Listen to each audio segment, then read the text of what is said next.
Episcopalian, and my family obliged. My parents were received into the Episcopal Church a year before I was confirmed.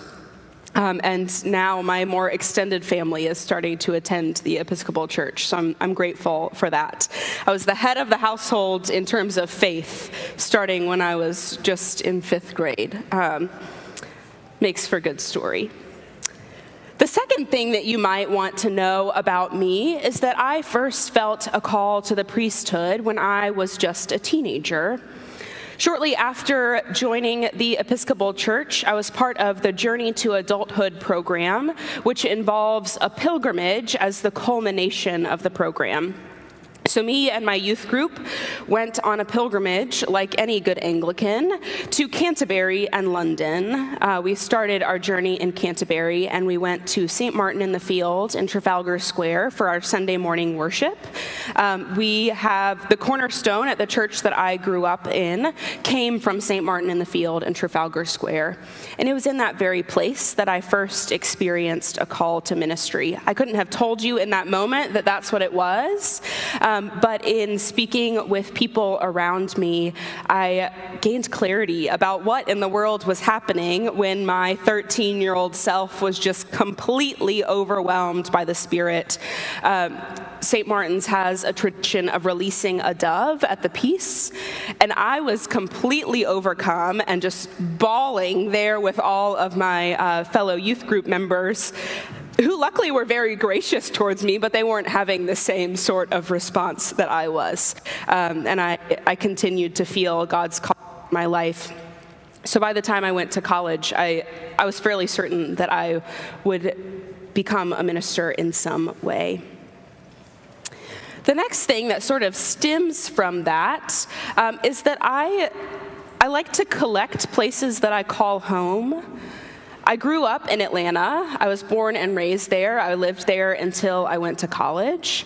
And then I went to Swanee in Tennessee for undergrad, and I went to Austin Seminary of the Southwest for seminary, and then started my ordained ministry in Fayetteville, Arkansas.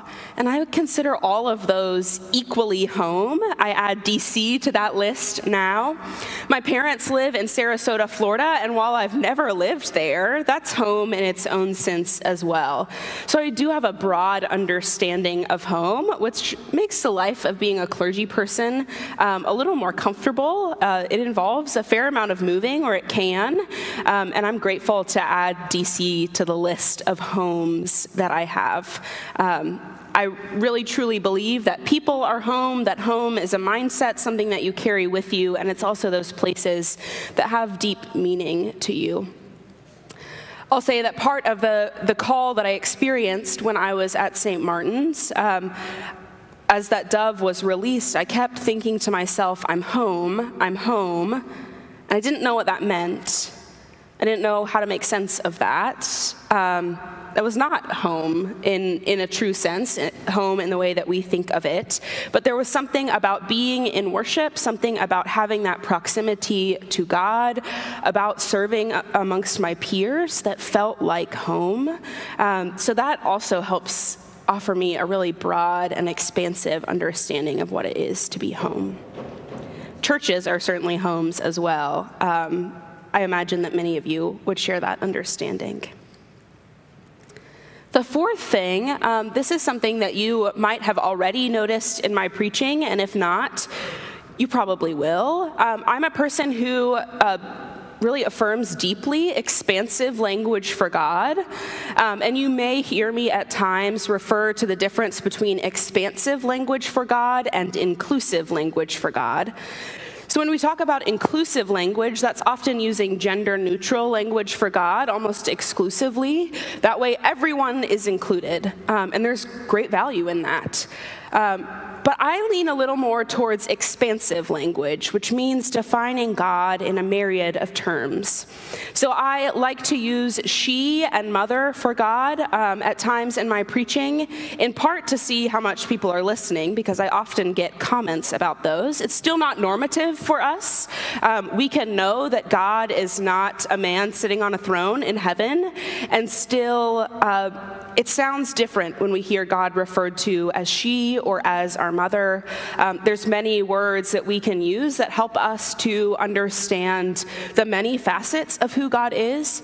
So I try to lean into that and offer expansive ways of understanding God. For some of us, myself included, language of Father makes sense. That works for me. That's what I knew for most of my life.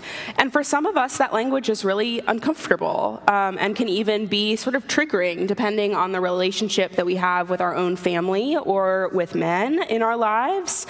Doesn't have to necessarily be your father.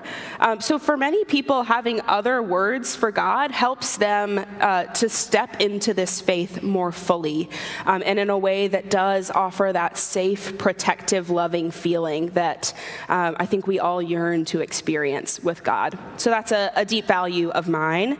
I hope you'll listen out for that. Another one of those pieces of expansive language that I really like, which leads me into the fifth thing that you might want to know about me, which is some of the theologies that I really ground myself in. But one of the terms that I like to use is kingdom, K-I-N-DOM, as opposed to kingdom. There are plenty of reasons for that. One is I prefer to emphasize the fact that we are family as opposed to people who are just bound together because of a king. I believe that Christ is King and Lord of all, but not in the way that we think about a kingdom in this world. So sometimes having language that is different from the things that we refer to in our world helps us to recognize that Jesus is an entirely different sort of king and Lord. So kingdom is one of those that I like to use, and that comes from Mujerista theology. That's the theology of Latina women. Ada Maria Isasi Diaz is a theologian who I deeply love, a Catholic woman, Latina, and she is the one who first started popularizing the use of kingdom, and she has a lot to say about it. So if that's something that is interesting to you, I highly encourage you to take a look at her work. That's Ada Maria Isasi Diaz. So Mujerista theology is one of the theologies that I really ground myself in. I also really appreciate the work of womanist theologians. That's the theologies of Black women. So both of those, you'll notice, there's a racial component and a religious component to recognize that we are intersectional people. We have multiple identities at once. So I really deeply appreciate those theologies that allow us to lean into the varied identities that we have. I find both of those, both Mujerista and womanist theologies, really enlightening, really comforting. There's a lot of female imagery for God in both of those, a recognition of the way that church has hurt many people. So I'm indebted to many theologians in both of those areas. I also love queer theology, both in the sense of queerness as a sexuality and understanding the way that God is with and in all gender and sexual orientations, but also queer theology in the sense of recognizing that there's something deeply queer and strange about God. God is beyond the sort of classification that we have here in this world. God is not a man or a woman. God does not have age. God does not have race. And yet God is all of them at the same time. So I lean into queer theology as well. The sixth thing is that I really love Mary. I connect with her in many ways. I connect with many of the women in Scripture really deeply. I love their stories. There are incredible stories of women in the Bible if we take the time to read them. There's something for me that allowed me to see my call when I read about the many women that God has already called. God calls anyone to ministry, God, in many ways, not just ordained ministry. The bishop who ordained me, Bishop Rob Wright in Atlanta, likes to say that God is an equal opportunity employer, which he says as a joke, but it's also deeply true that God will call any of us, and our identity is part of that call, not something that our call is in spite of. So I think God calls me as a queer woman, not God calls me and I also am a queer woman. That's an important distinction for me, and one that I am able to sink into as I read about the many stories of women in the Bible. If you come visit me in your office, you'll see that I have lots of little trinkets and pictures of various women saints through the years, and I have a whole array of different images of Mary. So come take a look at that if it's interesting to you. Question? Can I hand you the microphone so we can all hear you? My question is, you were talking about race. Well, I was sitting here thinking of the indigenous peoples. Do you also deal with that? Certainly. I would say in my experience, there is indigenous Christian theology is less widely available. And there's a number of reasons for that. Part of that is that Christianity is a colonialist religion.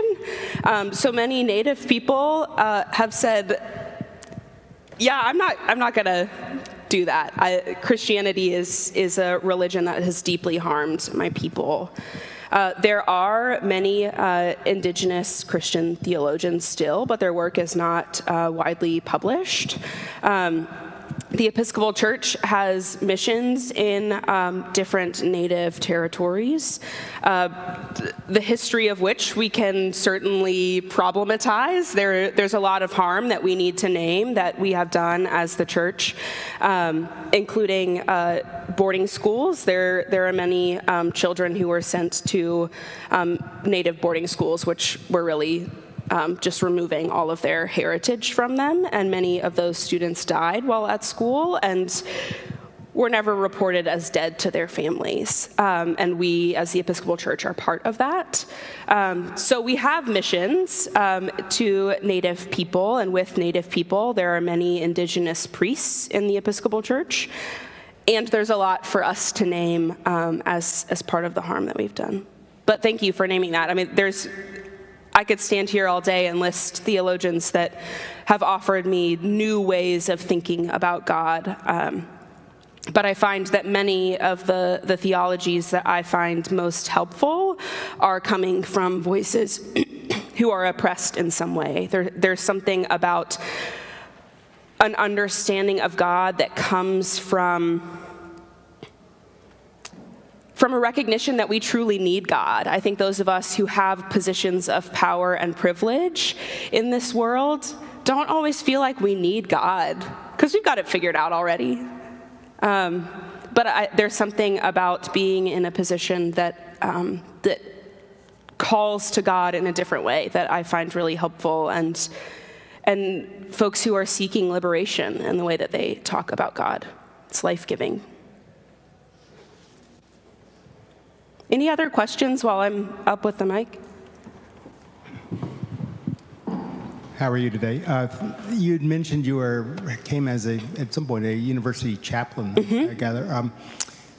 I have a son who's in the university now, and he's a strong Episcopalian. Yeah. I'm just kind of curious. One, what did you study in university to lead you on this path? And secondly, working with young adults, I would call them, who may not otherwise see faith or maybe not trust in society as much as we'd like them to. What did you learn from them, and how could you bring that into our practice here? That's a great question. So the first piece of that, I majored in religious studies in college.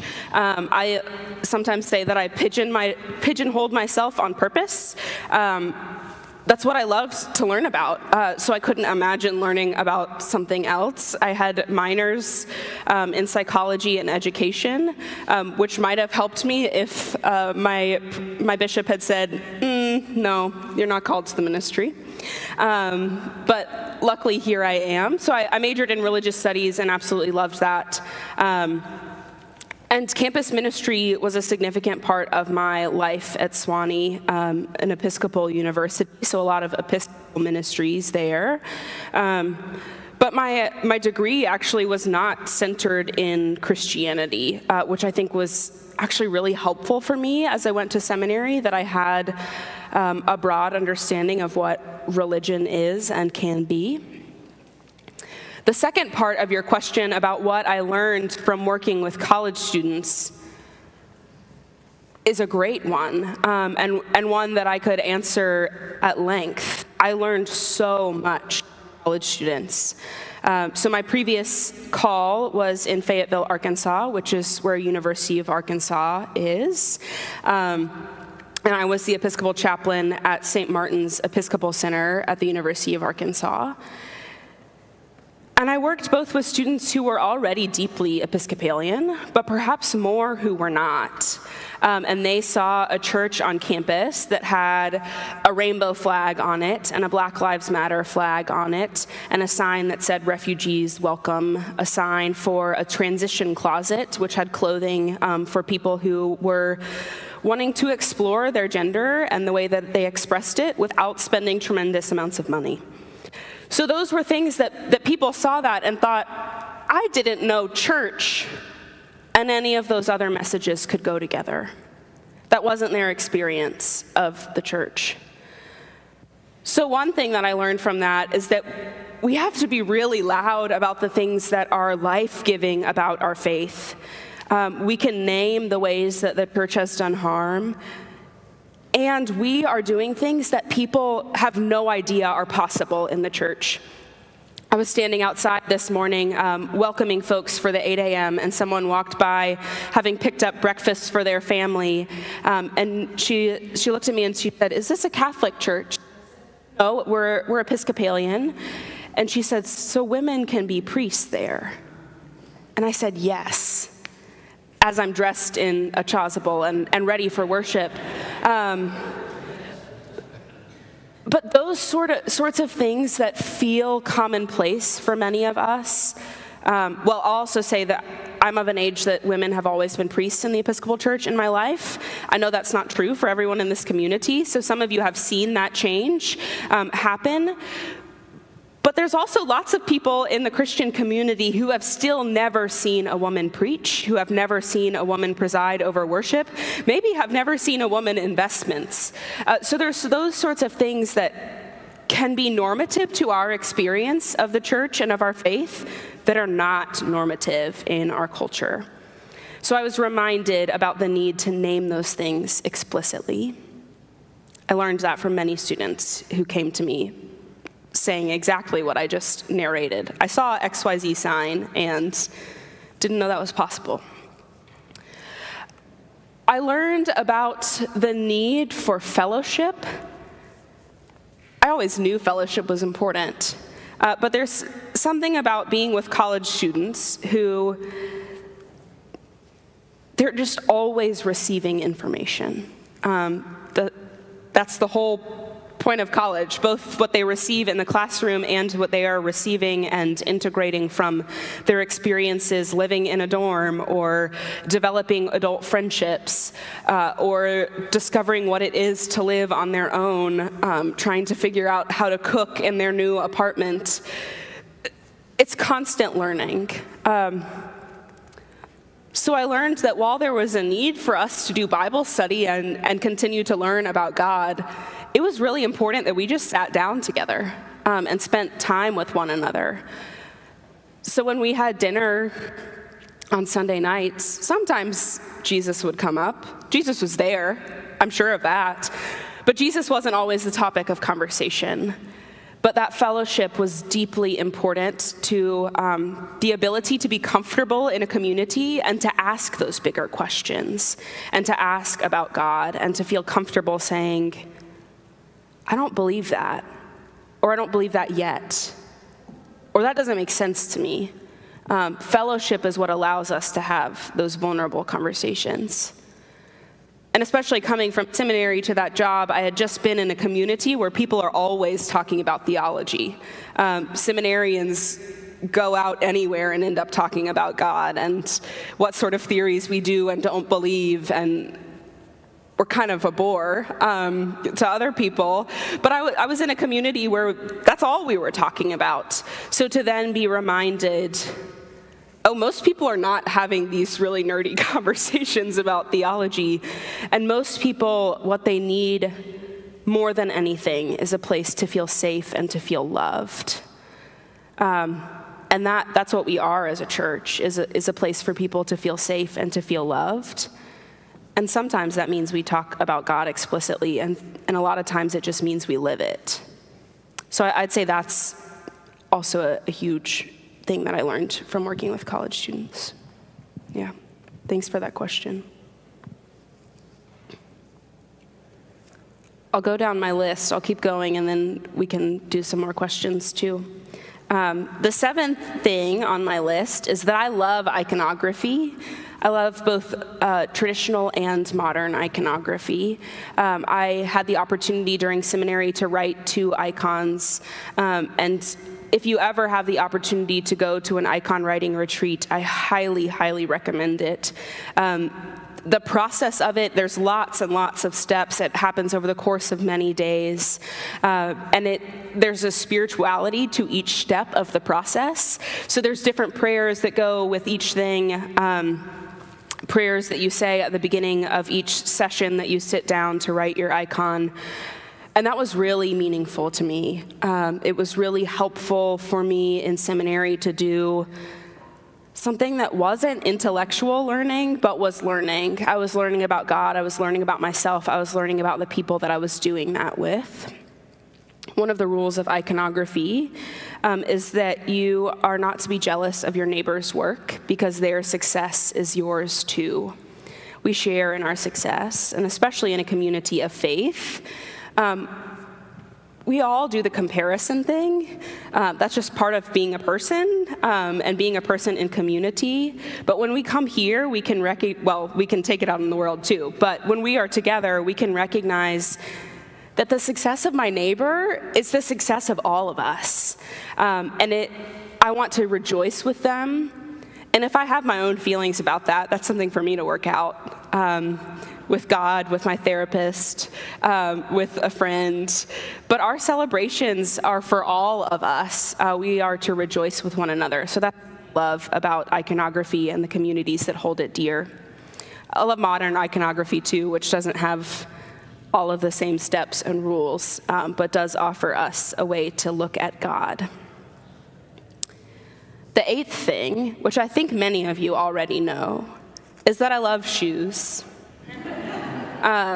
Which is both about the shoes and not about the shoes. I do love shoes. I have always loved shoes. I come from 2 parents who also have shoe collections. My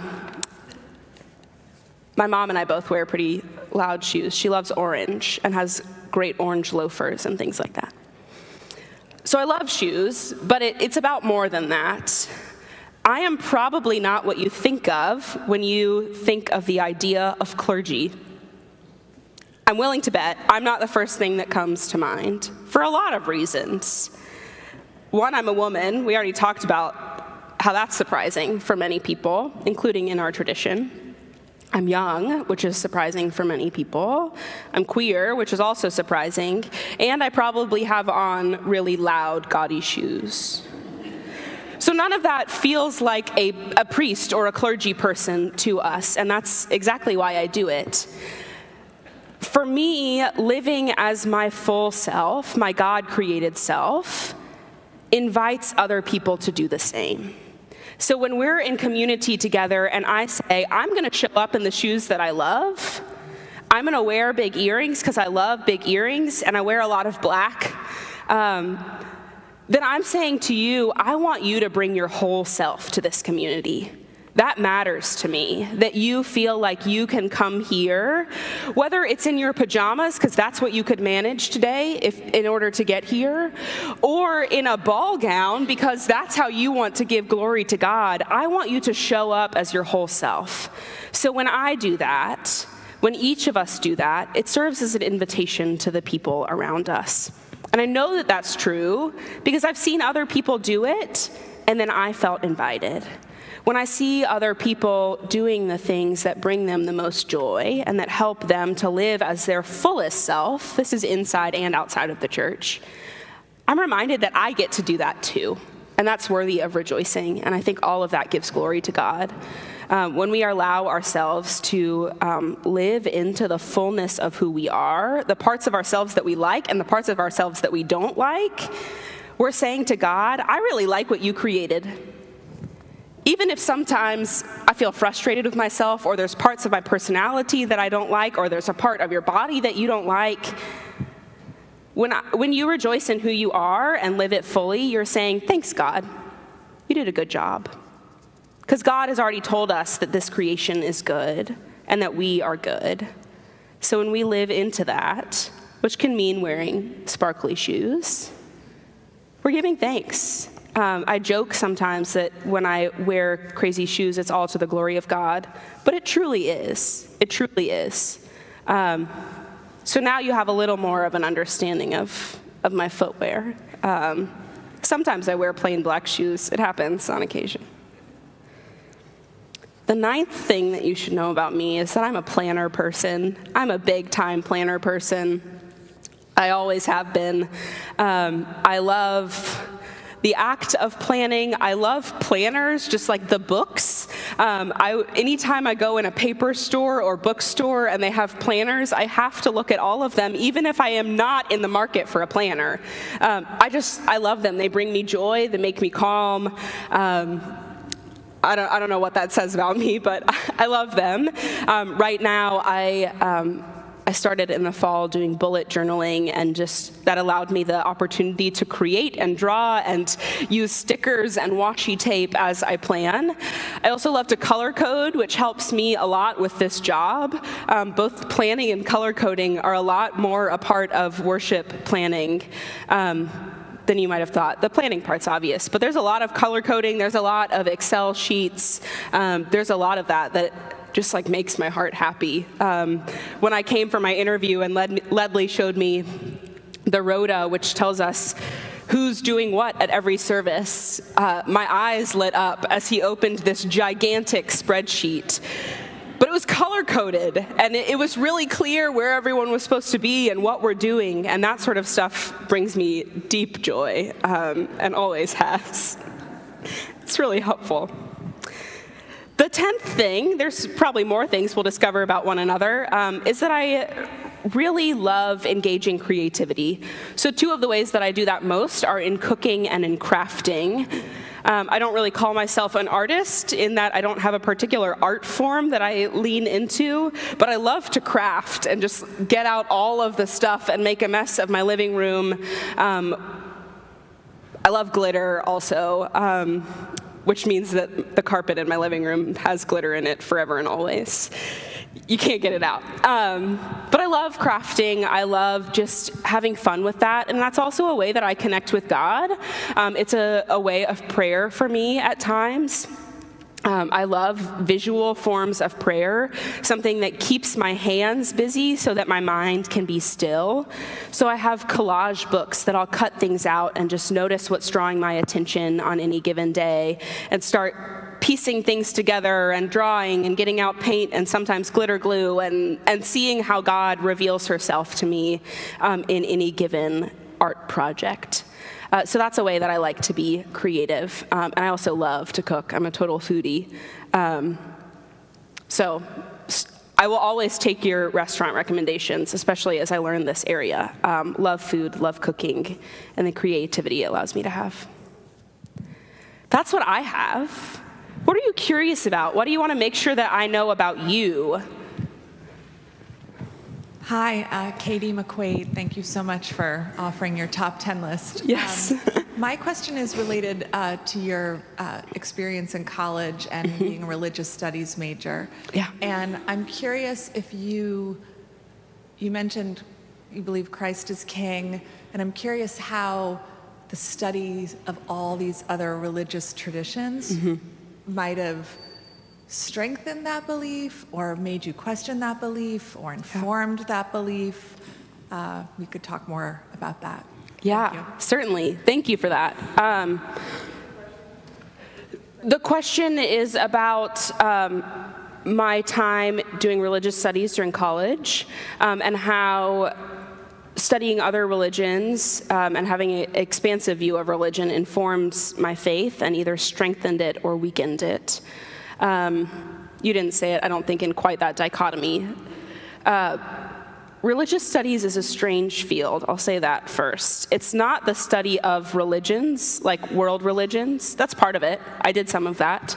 I took a few classes that helped me to understand other religions in the world.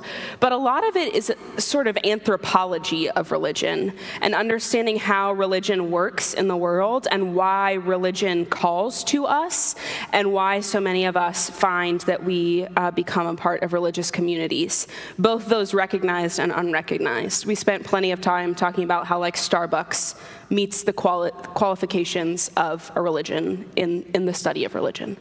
Some people might claim that as their religion. Some of us might roll our eyes and say, there's no way. So it's a lot of the anthropology of it and understanding how we as people work and why religion is important. So in that sense, it deeply strengthened my faith. It reminded me that having something to ground my life in is really helpful. It allows me to make sense of the world. It allows me to understand my neighbor better and understand how we are connected. So for me, that is in the form of Christianity. I believe that Jesus is God's son and came to walk among us and was crucified and then was resurrected and ascended to heaven, whatever that looks like. So for me, I believe all those things to be deeply true. And I recognize that that doesn't have to be everyone's truth. Understanding that religion is important for the way that we operate in the world helps me to recognize that other people have found a different truth that is valid for them and allows them to live a life of meaning. So, like, I know this is right for me. I don't know what's, quote, right in the span of the universe. Maybe one day we'll find out. We'll all be gathered together. Lots of faiths understand that we'll be gathered together in some way, someday. So we share that. And one day we might get together at that great banquet feast or whatever it looks like in different faiths, and we might say, oh yeah, I had that wrong, but it worked for while I was on earth. It helped me to understand the world. It helped me to connect to something bigger than myself and to be motivated to do good in the world. So this is the way that works for me. This is the truth that allows me to live my fullest life. And I recognize that there's great value in the other ways that people are exposed to a life of faith. We have a couple more minutes. So, Adelyn, thank you so much. I'm someone who struggles every Sunday with bringing my husband, who has advancing dementia, to church and his wardrobe choices. And yes, you framed that in a way that it doesn't matter if he wants to come in pajama bottoms and a winter coat. I don't know if he's doing that to make us. It's what he feels comfortable in on that morning. And so rather than have an argument with him and him feel nagged and bullied and controlled and me feeling like rhymes with rich, I can just bring Bill to church. Yeah. And he will wear what he will wear, and people will look at that and understand his situation, and I hope mine. And so just thank you, because right from the altar, Bill can come and be Bill, so thank you. Absolutely. And we'll be delighted that he's here. Pajama bottoms and all. So, priests have so many roles and functions, especially in a parish this size. I'm curious as to what you really enjoy doing as a priest. Yeah, there's a lot of answers to that question.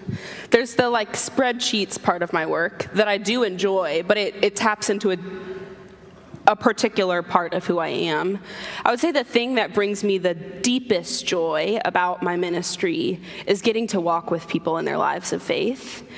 We can all do that for one another, but there's something about putting on a collar that people say, I can spill my guts to that person, and I say thank you. Where's God in that? So I love being a person that has the privilege of hearing where people are in their lives, how God is working, or where God feels silent. So having coffee with folks is one of the greatest joys of my ministry, because I get to learn about you, I get to learn about God through you and through your life. We get to learn about one another and connect about things that are just intrinsic to our humanity. We get to connect simply because we are beloved children of God, and that's a gift. I love being in a position to have those conversations with people. This isn't the question you asked, but I'll say it anyway. Once I was ordained, and when I began presiding during Eucharist, I felt more myself than I ever realized possible, because I was doing the thing that God intended for me to do. So I deeply love presiding at the Eucharist.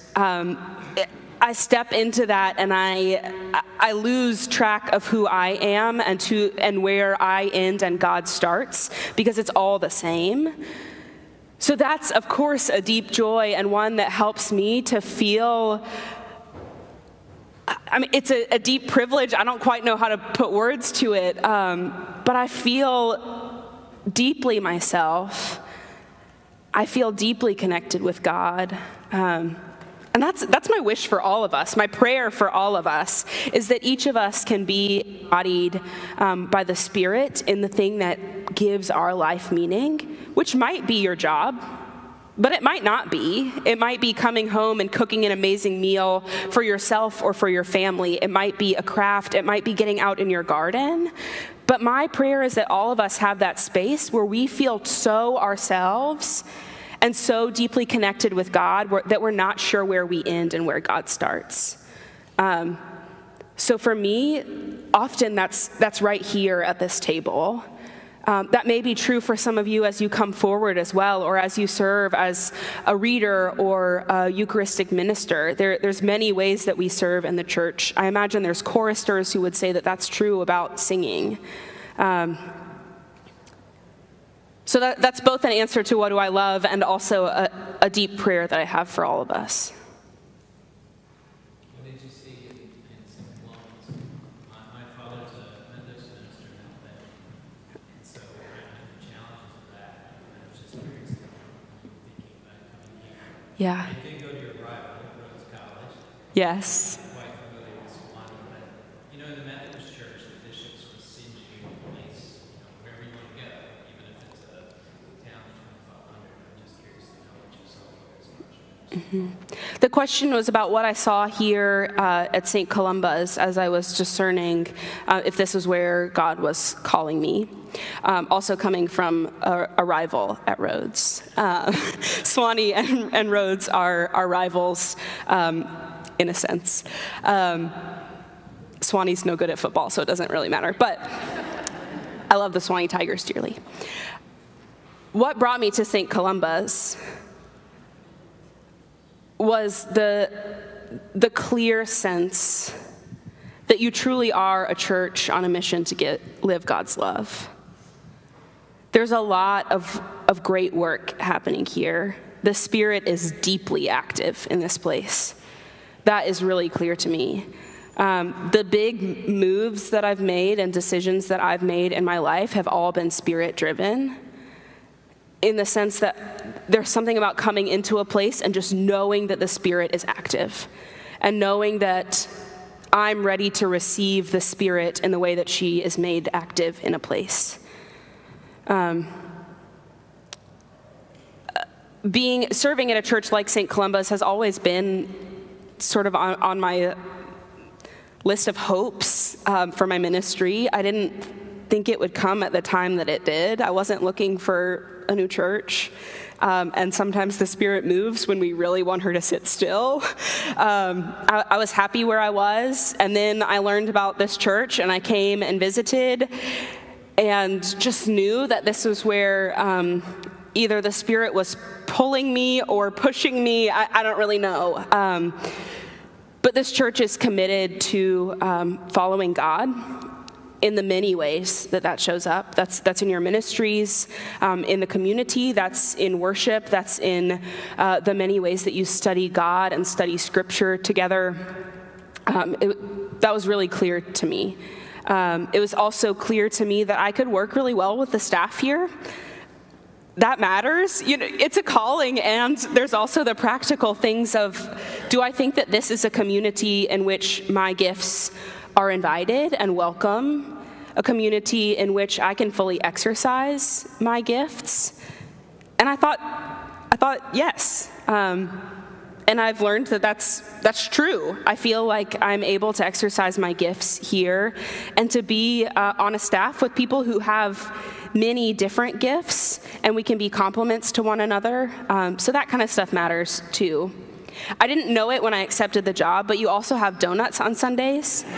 And I love donuts. I love donuts. I proposed to my wife with donuts. I'll tell you that story another time if you want to hear it. I had donuts instead of wedding cake. I love donuts. So I didn't know that, but the Spirit was moving in that, because I learned about the donuts as soon as I arrived here in DC. And I was like, oh yeah, God's good. God is really good. That might be a good note to end on. I see people starting to come in for the 11:15 service. Thank y'all so much. It is a gift to be here.